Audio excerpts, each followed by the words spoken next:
Welcome to the Winning in Business podcast. I'm your host, Kelly Rissy, and I love talking to business professionals, leaders, and entrepreneurs who are winning in business. Are you ready to reach your next level of success? If so, join us on the Winning in Business podcast as I interview entrepreneurs, business professionals, and leaders who share how they've risen to success.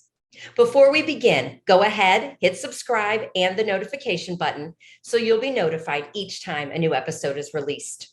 Plug in and settle in. You're about to be inspired to rise up to your next level of success.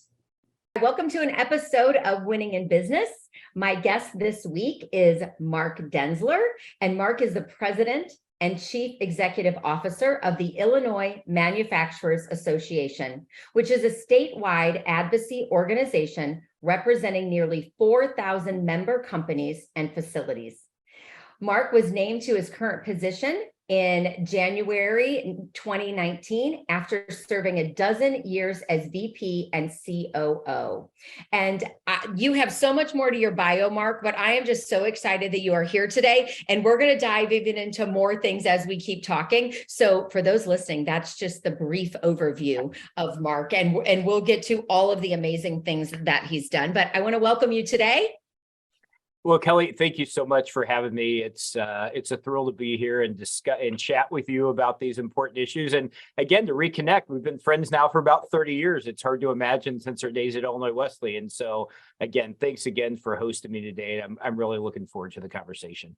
You are so welcome. And yes, it is always great to connect with alums after so many years. Looking forward to our next reunion.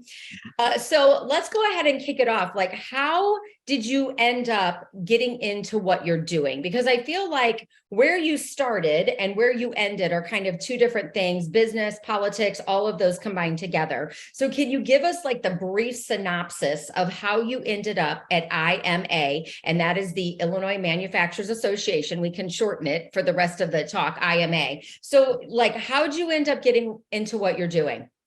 Well, I kind of went from A to B, but I diverted to kind of C, D, E, and F, I think, before I got here.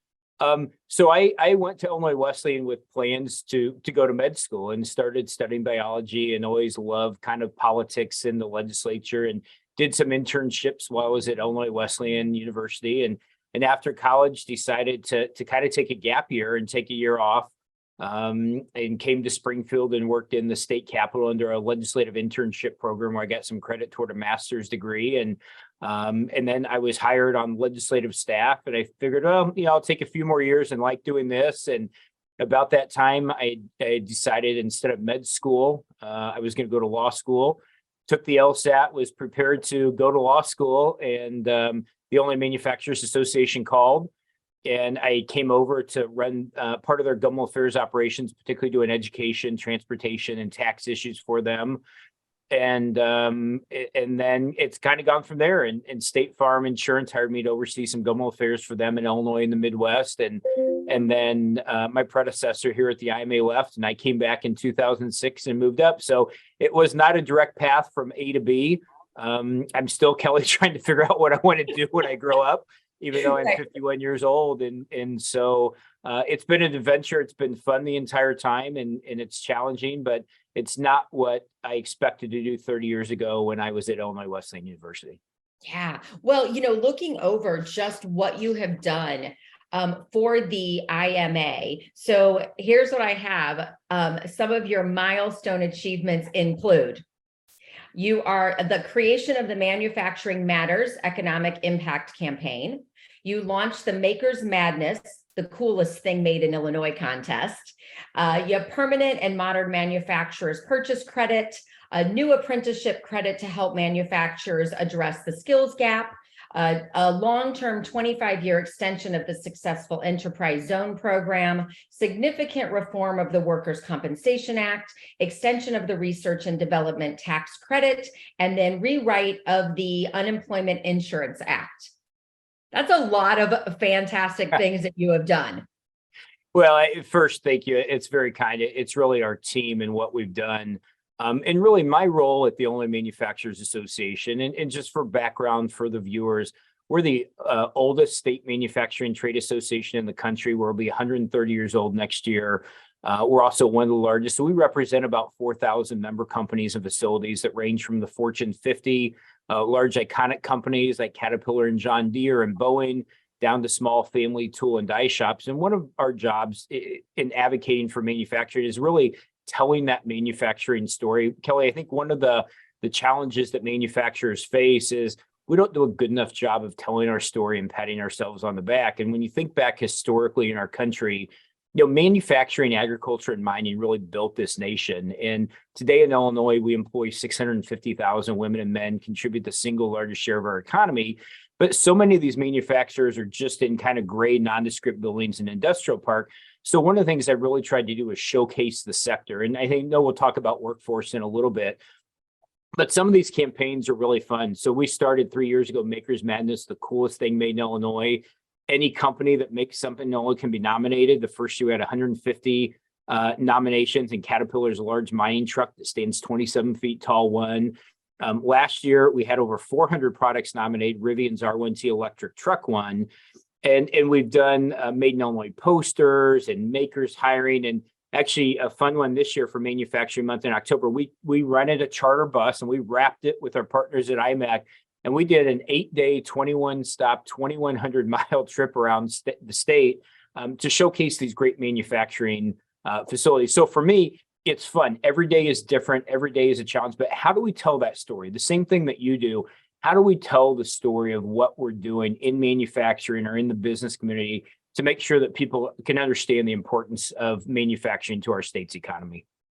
Yeah. And, I'm hoping this next question goes along with that, because, when you were talking about that, I look at the trades right now, right? So manufacturing, I don't know if all of manufacturing is considered in the trades or part of it, but I know that, currently they're struggling for young adults that are coming, up to go into the trades.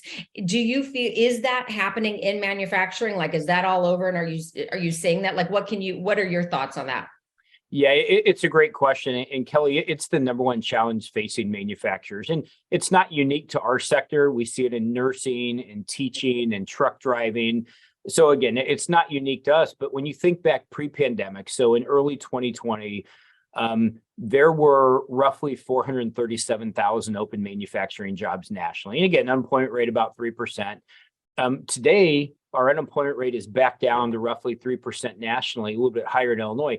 But we have last month 805,000 open manufacturing jobs. And in October of last year, we were over 1 million. So we have double the number of open manufacturing jobs than we did pre-pandemic.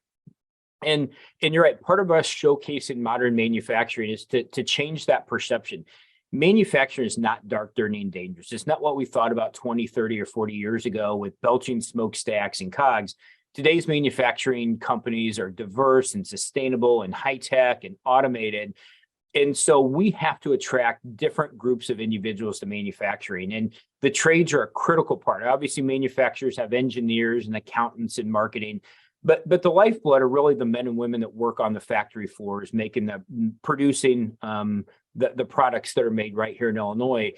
And as we move forward, if we're going to be successful, the manufacturing landscape, the employment landscape has to change, because today too many of them look like me. They're older, they're white, and they're male. Now they're not all as good looking as I am, but but that's what the demographic looks like. And while women comprise a majority of the workforce in the United States, they're only about a third of the workforce in manufacturing. And when you talk about Blacks or Hispanics or others, they're underrepresented. And so we have to do a better job of telling the story, so that whether it's the young man and woman coming out of high school, or the dislocated worker, or the returning veteran, or the ex-offender, or women, we have to show them that they have great career opportunities in manufacturing.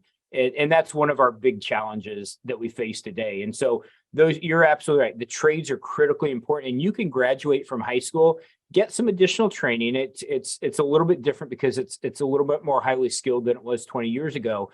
But with some additional training, you can make $60,000, $70,000, $80,000 a year or two out of high school. Yep.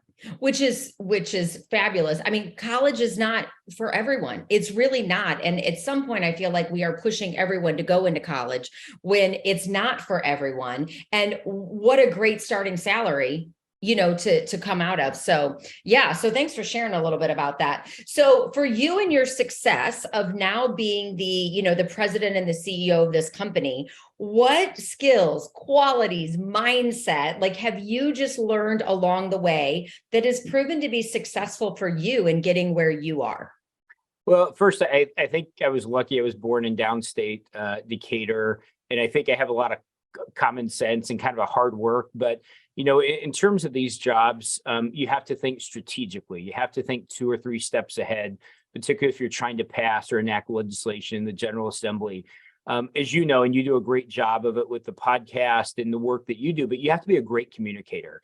In today's 24/7 news cycle, where we're exhausted by Twitter and Facebook and LinkedIn and all of those social media apps. It's not the days of our parents' age where you watched, CBS News at 6 p.m. and that was where you got it in the newspaper the next day. So I have to be a communicator, and our team have to be good communicators. And we're a messenger in different ways. We might be communicating with our member companies about issues. We might be sending messages to the media or to the public. And so communication is really, really key. But I think the most important thing for any leader to be successful, and whether it's me or you, whomever, is you have to build a good culture and you have to be a leader. And this is not a top-down approach at the IMA. It really is a grassroots up approach. And I think you have to get the entire team involved in moving any organization ahead, whether it's the IMA that has fewer than 20 employees or whether it's a large corporation with 10,000 employees. Really building that culture, I think, is extremely important. And I think you have to be a good listener. I think you have to have empathy for your employees. You have to understand what they're going through. And I think those are all parts of the reason that I've been successful in my career. Yeah, I agree with what you said about culture. When we think about why people want to leave, their current job or position, it's typically not the work itself. It's usually the culture, right? It's the bad boss. It's the, whatever's happening with the coworkers, which then is sometimes that direct result of just that leadership that's going on and all that. So agree, communication, listening, providing the right culture is definitely key. Now, for you specifically with what you do, you've had to play a lot of like chess and be thinking 3 steps ahead because you deal directly with the government, or how does that work for you? We do. We're in regular communication with the governor and his staff, members of the General Assembly, members of Congress, city councils. And unfortunately, and this is where people get frustrated with the political process, you would think that common sense would take root, and you would think, hey, here's a pretty simple idea.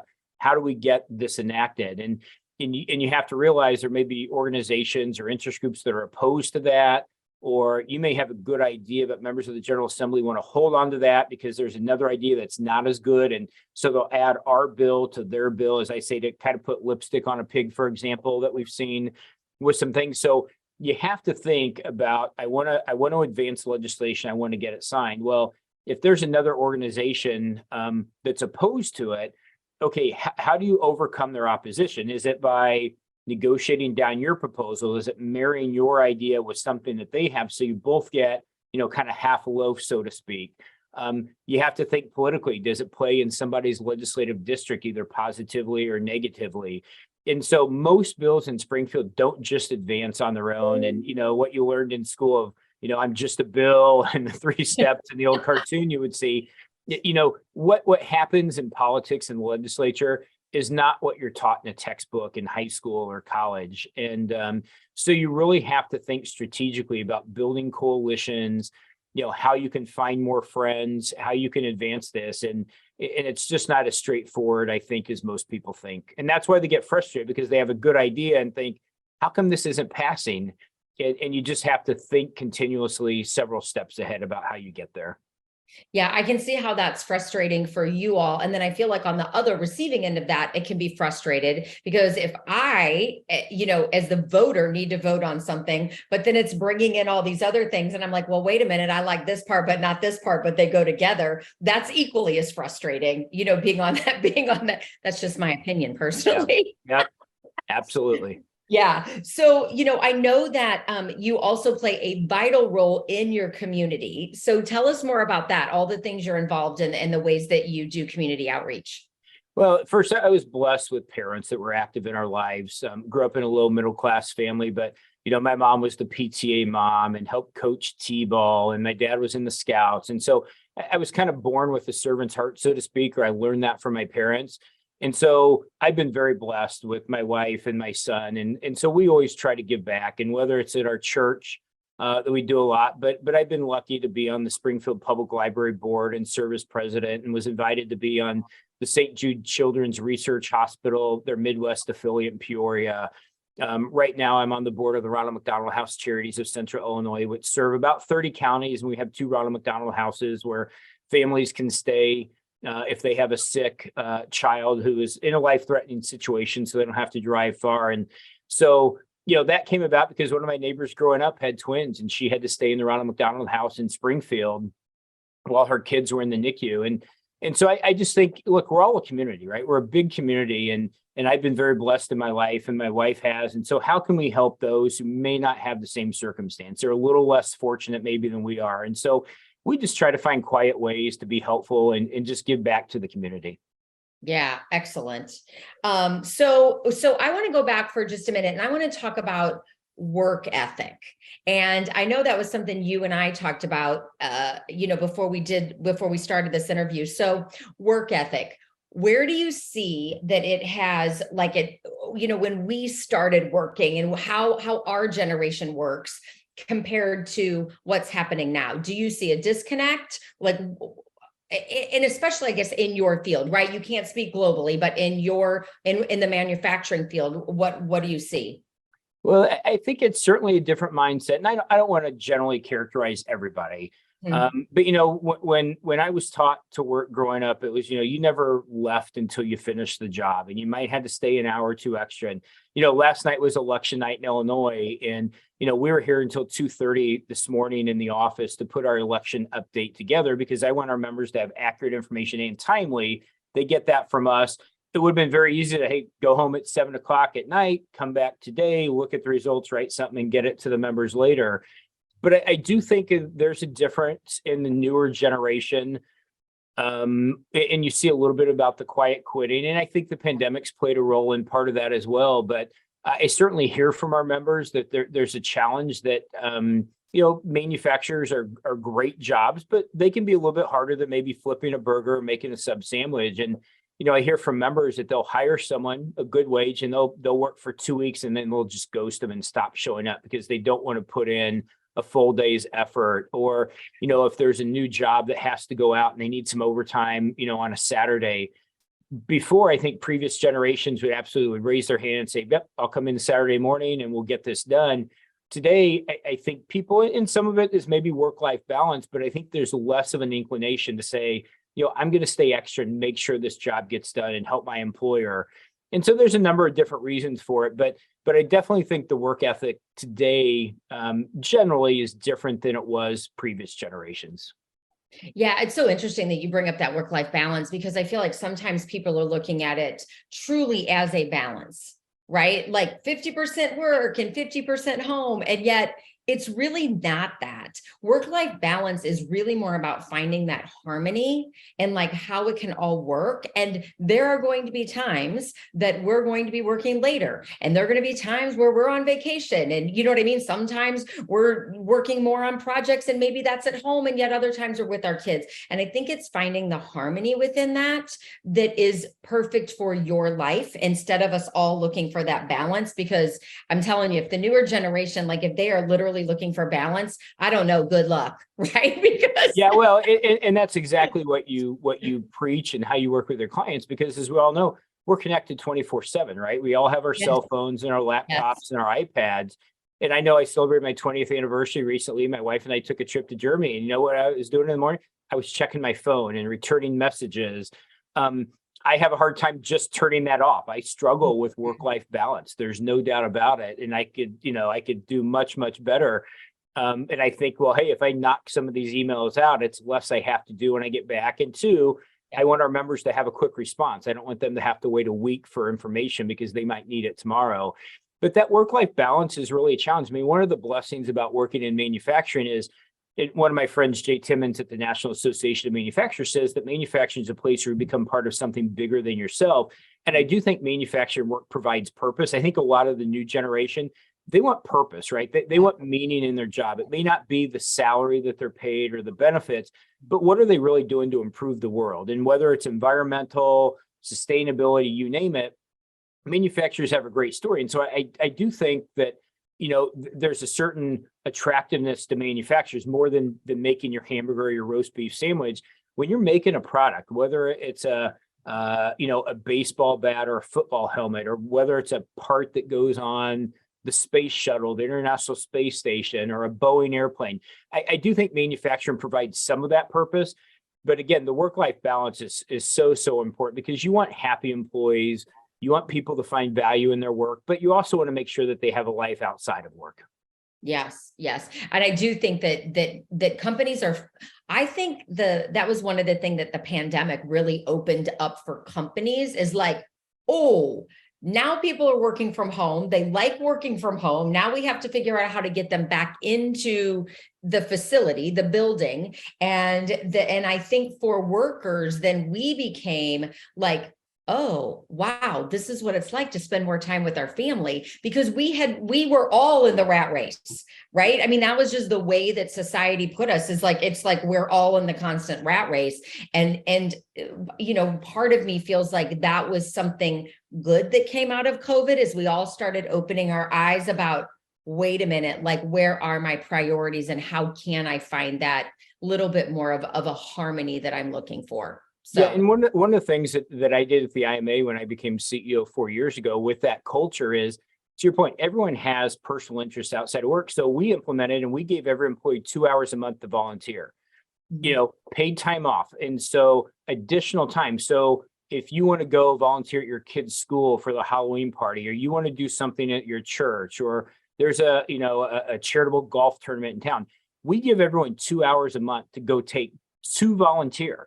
Not to go on vacation or to go fishing, but to actually volunteer. Because again, we want people to have meaning and that work-life balance, because we know everybody has something that's important to them.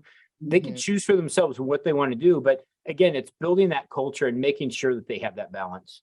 Yes. Oh my gosh, that's fabulous. I love that. So, I always ask this question, and you mentioned one of the things that you still struggle with a little is that work-life balance. What other challenges do you face? So the work-life balance is probably number one. You can ask my wife. Long days and nights and a lot of travel. I do try to check out occasionally, but as I mentioned, when we went to Germany, I'm still checking the phone on occasion while my wife is sleeping or doing whatever she happens to be doing. That's probably the biggest challenge. And the other personally is, there's a lot of responsibility when you oversee an organization, and whether it's a not-for-profit like we are, a private company, work for government. But, I have an obligation to the employees, and that's really a challenge, particularly during the pandemic. When it started, we didn't know what was going to happen, right? Businesses were shutting down, government was forcing them to shut down.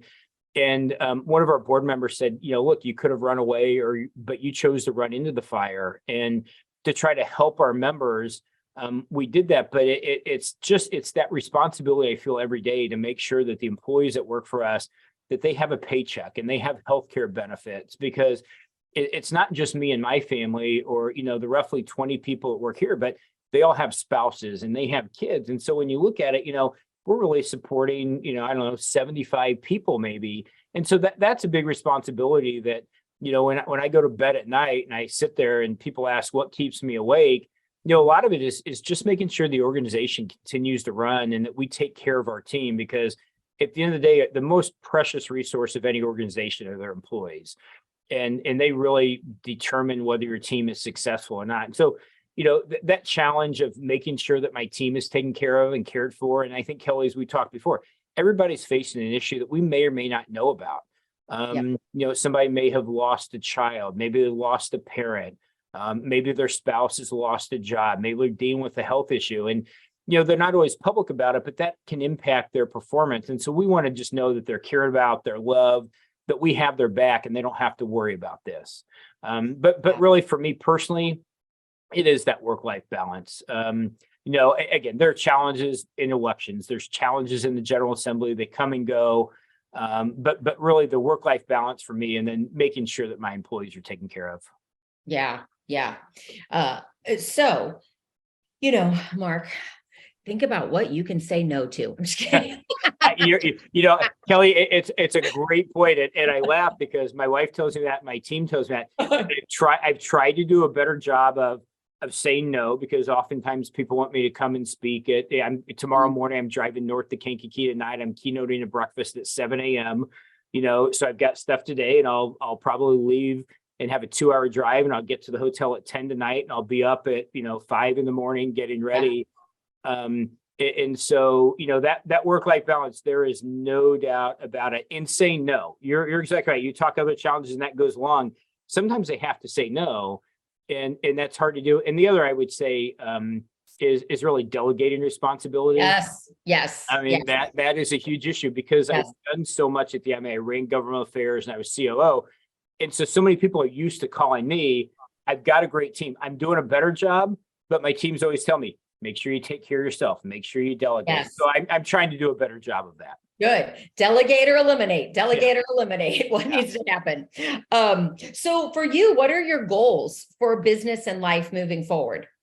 Well, my wife and I talked, if I had won the $2 billion Powerball last night, I jokingly told her I was going to announce my campaign for governor or U.S. Senate. But since I didn't win that, I guess I'll have to figure out my next goals. So, my goal is obviously, number one, is I want to make the IMA the best and strongest manufacturing association in the country and represent our members. We were really honored this year. Our colleagues voted us as the top manufacturing association in the country. It was the first time they gave the award. So we're really happy that the American Society of Association Executives, of which I'm not a member, gave us an award in 2021 as one of 100 associations saving the world. So it's really gratifying to get that outside recognition from our peers. And so I do that. But my personal goals, I'm a lifelong learner, Kelly. I know you are as well. And I get bored if I'm just kind of sitting around. And so we have something in common. You have a family member that's a pilot. 7 years ago, I decided, I'm going to go get my pilot's license. So nights and weekends, it took me about a year, but I'm a pilot now. I like to play golf and relax when I can do that. I do a lot of reading, try to do some travel. So from a personal standpoint, those are the things that I do. My professional goals, again, I joke, but I'm still trying to figure out what I want to do when I get older. But the IMA is a great organization. I'm only the 7th CEO in 130 years, so I'm really honored to lead it. But again, I just want to continue showcasing the manufacturing sector, growing it in Illinois. It's such an important part of our Illinois economy and our nation's economy. And and obviously it creates economic certainty, geopolitical security. And so, I want to continue to make sure that manufacturers are successful in the United States. That's fabulous. Now, you mentioned some awards that you just talked about. Is there anything else extra cool, your accomplishments, that you would like to share? I don't. In the awards, really our team awards, I want to make sure I talk about, because they're not Mark Denzler awards, they're IMA awards. And I talked about culture, and our entire team is involved in planning and long-term planning and our budget. And so, they're really team awards that we're really honored by. One of the things I'm really proud of, and it goes back years, but Jesse White, who's our Secretary of State, the longest serving Secretary of State in Illinois history, who's retiring this year. But when Illinois passed a law nearly 20 years ago, creating ethics boards for every constitutional officer, I was one of the original appointees to Jesse White's ethics board, even though he's a Democrat, I'm a Republican. But it meant a lot to me that Illinois Secretary of State said, Mark, I want you to be on my ethics board. And so one of the things I'm really protectful of is my reputation. You hear this in politics, your word is your bond. And it's so important today when people are yelling and screaming that when they come to me, they can trust me and they know that my word is my bond and I'm going to be honest with them. I'm going to be upfront. I'm going to be transparent. So, one of the kind of the quiet things that I thought was neat was being named to Jesse White's ethics board originally. And again, along the way, and a lot of this, Kelly, is just because I'm old. But I was in this internship program I told you about, and I was honored that I was named to the Hall of Fame for that. Governor Edgar named me one of his Edgar Fellows at the University of Illinois. So I've had a lot of kind of recognition that's come, but like I like to say, it's all because of the great team I have, the support I have from my family. We've talked about culture so much today. If you had a new leader coming in, right? You're mentoring a new leader for really anything, but they're coming in. What is something that you really tell them about developing the culture? Like, how have you done that so well? Because it's so important to you. Well, I think number one, listen. Listen to everybody and their story and what they want. One of the things that I did even though I'd been with the IMA for a number of years, when I was named CEO, it was about 6 months before the transition occurred. I ended up going on what I would call a listening tour. So first I met with every employee at the IMA. I talked about successes, challenges, what are, their disappointments, what they like to do, not do. I then went and met with about 15 of my counterparts around the country, some that had just taken over, some had been in the role for 20, 25 years, to say, all right, what'd you do that worked? What didn't work? Because why do we want to reinvent the wheel? Right? Why do I want to try a program that's failed 3 other times or 3 other places? Or maybe there's a program that failed, but why did it fail? Listen to that. And so I think number one, listening is critically important, taking everyone's opinion. At the end of the day, I have to make decisions. Oftentimes we may not have complete agreement, but the team knows that they've all had the opportunity to weigh in. They've all voiced their concerns or their support for an idea. We've come to a conclusion.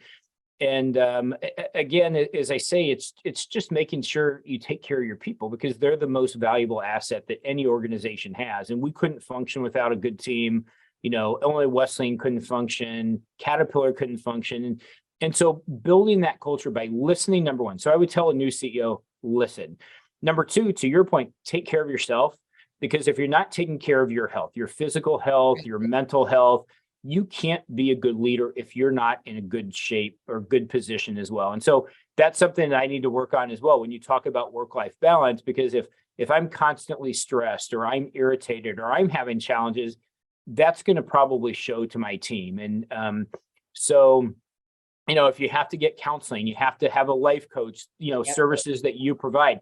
That's so critically important. And there's nothing wrong with asking for help. Yes. And I want to make sure that people understand that it's going to a counselor, going to a life coach, or executive coaching, whatever it is. That's actually a strength. That's not a that's not a negative on anyone. And the other thing is, I want people that are busy.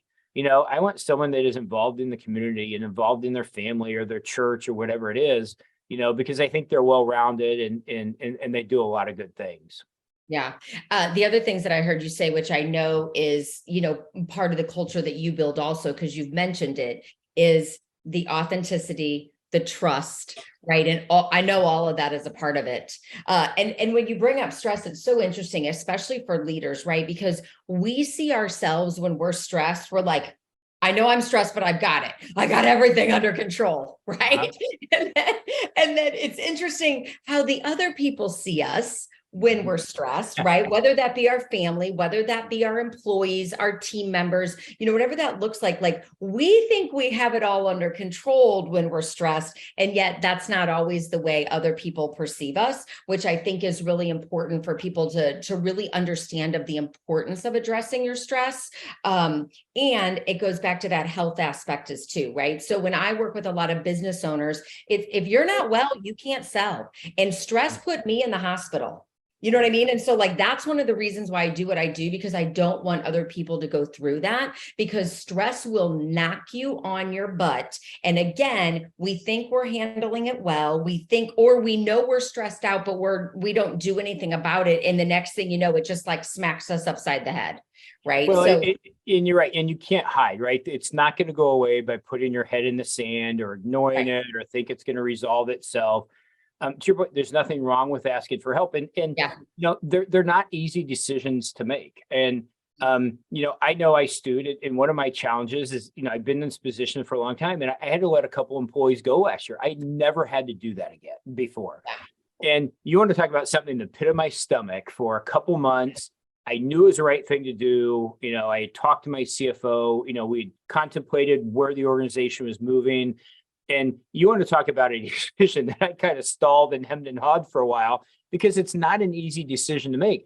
Now, once the decision was made, the relief and the stress left, because, I knew all along it was the right decision, but it was difficult to do. And one of the things that my CFO told me, who's been in these types of roles for a number of years with different organizations, he's like, never get comfortable doing that. You never want to feel comfortable doing that. Like there was the one movie, George Clooney would fly around and kind of fire people. But, so to your point of the stressors, the other thing is address these head on. When you have a challenge, don't let it worry you. Don't set it to the side and put your head in the sand and act like it's going away. Figure out how you address it. Again, strategically. Do you have to call in other people? Do you have to talk to other people? Get opinions. But, at the end of the day, I think most people generally know what the right thing to do is. And sometimes it's just then acting on that. It's that kind of final 10%. You know what you have to do. You know what action you have to take. At some point, you just have to do it. Yes. Yeah. Oh my gosh, that's great. Okay. Anything else you want to share with the listeners today? No, like I said, everyone, it's been a crazy 2 years, as we all know. I know this whole world that we're living on has changed so dramatically over the last 2 years. And whether you talk work or whether you talk politics, I think if there was one wish I would have going away, is particularly in the political realm, is the yelling and screaming would stop. And unfortunately, I wish I could wave my magic wand, and stop it, because I am concerned about the country a little bit, and so much visceral, almost hatred on both sides of the aisle directed at each other. And I wish that our country would get back to solving problems, because America is that shining city on the hill that Reagan talked about. We are a beacon of hope for, immigrants around the world that still want to come to our country. And I guess my hope, and one of the things that I would still, work on is that sense of civility. And I would just ask everyone to be civil to each other, be nice to each other, whether it's a family member or a friend or a colleague, because we never know what they're going through. It could be a person on the street or at a restaurant you meet, or a colleague, but, just have empathy for people. And I think treat people as you would like to be treated. Love that. That is a great way to end the podcast today. So if you want to follow Mark, I have his LinkedIn account, and you can learn more about him, about the IMA, anything like that. It'll be in the show notes. And Mark, I just want to thank you for taking time out of your busy schedule today. Good luck on your keynote and everything else that's coming up for you. But I thank you for giving us your time today. Absolutely. Thank you, Kelly, so much. Thanks for what you're doing, sharing the messages, and it's really been fun reconnecting with you here recently. Yeah.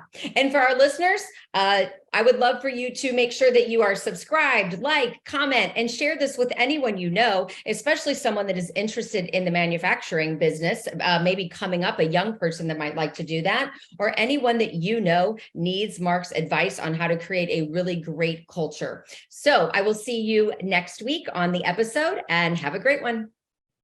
Thank you for being a part of the Winning in Business podcast. If you've enjoyed this episode and want to rise up to your next level of success, but are worried about increased stress, time for work and yourself and your family, not to mention being exhausted, I'd like to invite you to a complimentary strategy call where I'll show you how you can do it all. I'll help you reclaim time, keep your sanity, handle the chaos with ease, and move to the next level of success that you deserve and desire.